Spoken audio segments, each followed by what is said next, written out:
On this year's first edition of the Silver Screen Report, we're taking a look into the new attendance policy, our new principal, and last week's football game against Fort Dorchester. Good afternoon, Dutch Fork. Today's Friday, September 8th, and your Silver Screen Report starts now.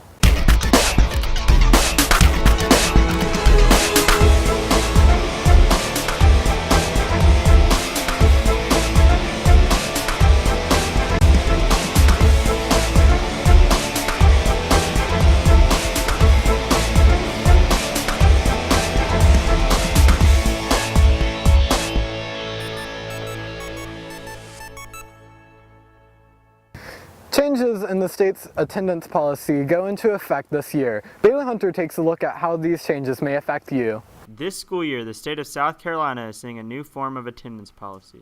Starting this year, you're going to be allowed 10 unlawful absences in a year-long class and 5 unlawful absences in a semester class.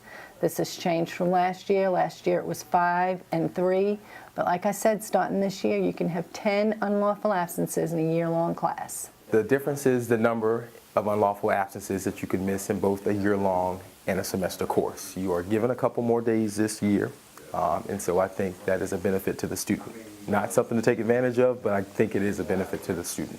There are some negatives to what seems to be a mostly positive policy. I think it shows that there's a lot of control that the district is exerting over the schools, but I think probably that's a good thing, and it really just addresses the problem of chronic absenteeism, which is defined as 10% or more of the school days, which is 18, more than 18. The negatives is just simply not coming to school. I mean, we all have reasons to come to school. The priority reason is to learn and to educate ourselves and to better ourselves. By not coming to school, we're actually diminishing ourselves and the opportunity for growth. The policy may affect students depending on their attendance records. I would say that it's probably a policy that advocates for the student. Well, that's why I don't think there's a problem here. At Dutch Fork High School, maybe other people can disagree, but in my students, I don't really have those chronic, I've seen them in the past, I guess, but I don't have much of an issue with students that just continually don't come to school. And I'm thinking that maybe it's not going to affect us here that much. This has been Bailey Hunter with your Silver Screen Report. The SAT word of the week is prescribe, a verb meaning to lay down a rule. As the school year begins, students and teachers are adjusting to having Chromebooks instead of iPads. Here's Maddie McCormick with the scoop. As Chromebooks add to the way students learn, teachers and students voice their opinion about the new technology. I think both of the devices have some commonalities. Obviously, we use Google Tools on iPads and we use Google Tools on Chromebooks. I hear from students that they like having the keyboard, that's been a big improvement for them in terms of, writing papers and assessing, doing assessments and assignments. I like the Chromebooks better because it's probably going to help me improve my grades better. And with the iPad, I like that also because I can have 2 devices to one to FaceTime and then one to study off of. So I can get in touch with my friends and half of my family, my two-time family. I feel they're a lot more useful and productive. The iPads, you're more likely to be playing games. But with the Chromebook, you just it's more working, it's easier to type. You can write essays wherever you go now, so it's easier. With new devices come new responsibility. Here are some ways teachers and students keep their Chromebooks safe. Definitely want to take care of the Chromebooks because they tend to be a little bit more fragile than the iPads in terms of because they have hinges, they open, they close, they actually have a screen that's not quite built like the iPad. So you definitely need to take care of those Chromebooks.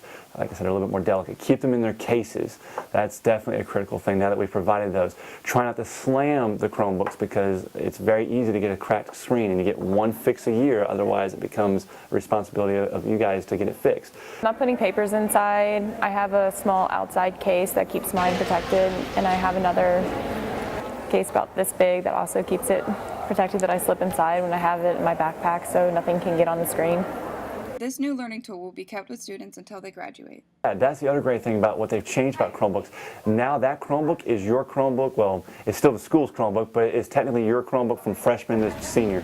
You do not turn it in until you either are withdrawn from the school or until you graduate from the school. So therefore, if you take great care of your Chromebook and you won't be turning it in to get a different Chromebook the next year. It's your Chromebook for the 4 years. I feel like it'd be useful in college as well as in high school. So I think it's a good idea to start working more towards the technology base, and having it all throughout high school could really help a lot of freshmen and sophomores start to get a little bit better at learning how to use this technology and how to be more productive with it. This has been Maddie McCormick with your Silver Screen Report. For this week's Kids in the Hall, we asked students about the perks of using a Chromebook.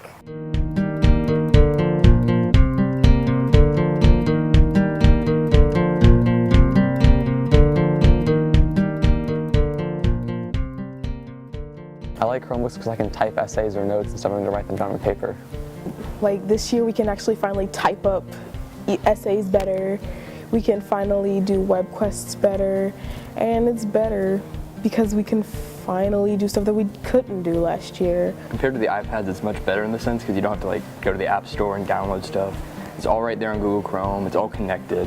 My favorite thing about Chromebooks is that they're really portable and they're easy to use, and I like that they have a keyboard rather than the iPads, which didn't. At the end of last year, we introduced you to Dr. Gerald Gary, our incoming principal. India Wright takes a look at how he's faring in his new school. Dr. Gerald Gary and his staff introduced him as a caring boss. Avid basketball player, I enjoy reading, and I like quotes.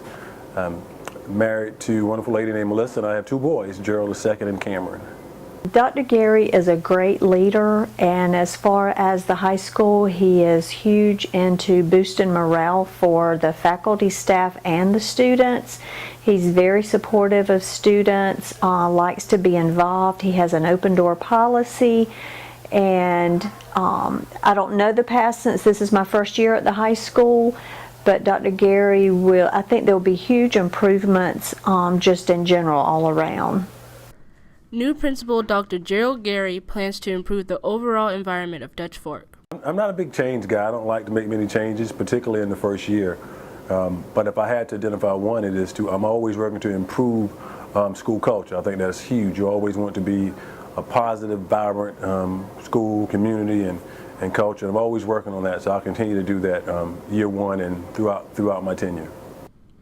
Staff members have positive thoughts on working with Dr. Gary. I love working with Dr. Gary. This will be my 5th year working with him. He's really given me a lot of opportunities, so I think he's always really interested in helping people grow. He listens to what people are interested in, gives them advice on that, works really great as a mentor. So I've really enjoyed working with him. School is a whole lot bigger. The staff is a whole lot bigger, as well as the student body. So just getting to know all the students, all the faculty and staff, learning the Dutch Fork experience. I mean, the students are pretty much the same, and the way we do things is very similar to the middle school. There are lots of similarities, but have a lot more clubs here, a lot more extracurricular activities. The curriculum is different, so just learning all of those different components. He is an amazing boss. He is a very good person, a great leader, just really good people skills. He's a good person. They're a little more vocal, but I like that. I mean, they give their input, and I think we can't be a great place unless people feel comfortable voicing their opinions and their ideas. I think that's what makes us special. I have tried to create that type of environment. Teachers have welcomed that environment, and I think that's one of the reasons we're going to continue to get better. Listen to you guys, work with student government, listen to our teachers and our faculty and our community. I think when we involve all stakeholders together, we can continue to make Dutch Fork the best school, not only in South Carolina, but in our country.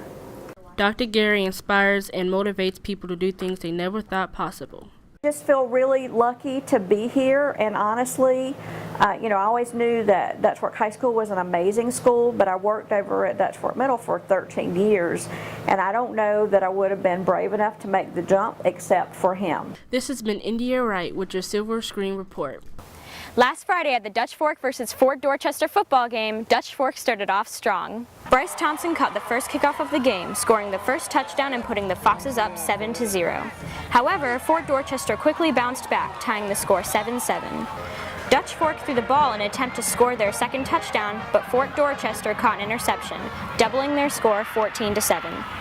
The momentum switched during the second quarter, and unfortunately the Foxes couldn't seem to keep up with the Patriots.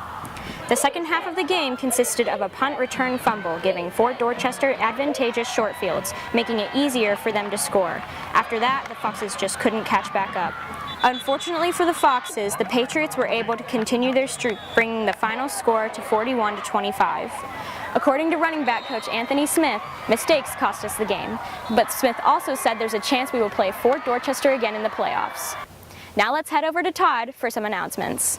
Thanks, Mia. Homecoming dance tickets are on sale now. Tickets are $25 for singles and $30 for couples. The dance will be held September 30th at the Brooklyn Baptist Convention Center. Junior board applications are available on the door of room 256. This group plans the junior-senior prom. See Junior Board sponsor Phyllis Richmond for more information.